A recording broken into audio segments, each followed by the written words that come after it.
Nyakubahwa ambasada na madame, banyacyubahiro mwese muteraniye hano, bashyitsi bahire, banyarwandakazi, banyarwanda, namwe inshuti z'u Rwanda muri hano muri aho.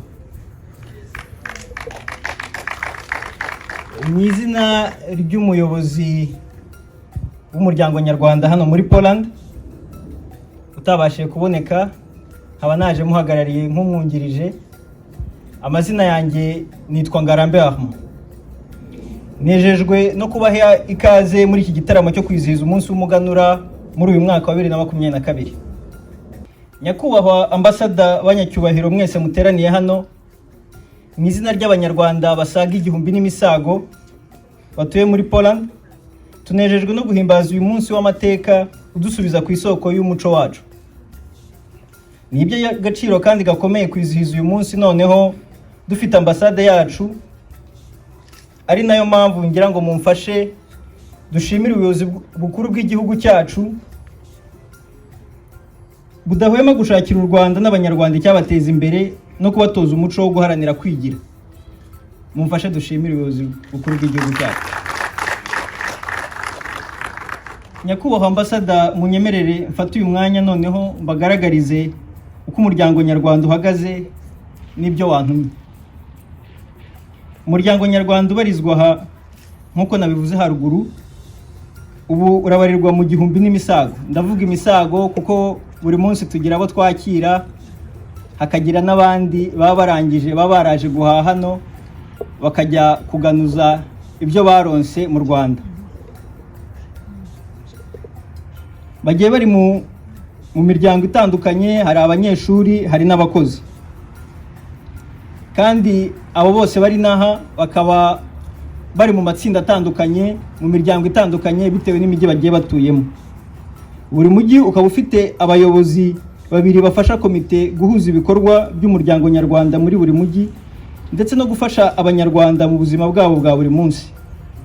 Ndetse kandi navuga ko muri abo bayobozi bafasha abanyarwanda muri iyo mijyi barimo hagomba kuba harimo nibura buri mukobwa. Nabyo ngira ngo twakishimira ko dukomeje kubahiriza ihame ry'uburinganire nubwo turi muri Pologne. Ni umuco wacu, ni umuco tugomba gushyigikira. Ikindi kandi twakishimira nuko kugeza ubu hari kugaragara umubare mwinshi w'abanyarwanda basoza amasomo yabo bagataha mu Rwanda. Ni byiza kuko ubumenyi twahashye ino tutabwihererana, ahubwo ubujya gukorera igihugu cyacu.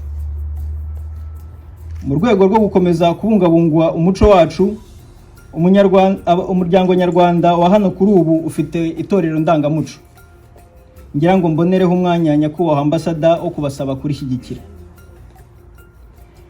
Mu myaka 2 ishize tutarakoma mu nkokora n'icyorezo cya Covid, ubwo twahimbazaga umuganura muri 2020, umuryango nyarwanda wo muri Poland wari wasabye Minisiteri y'Umuco ko hajyaho uburyo bwo kujya bakurikira amasomo y'itorero ry'igihugu kuri murandasi, kugira ngo nkuko nabivuze haruguru, hano hari umubare mwinshi w'urubyiruko, ntituzajye tuza ngo imico y'imahanga ize isanga nta umuco wacu udafite base nini.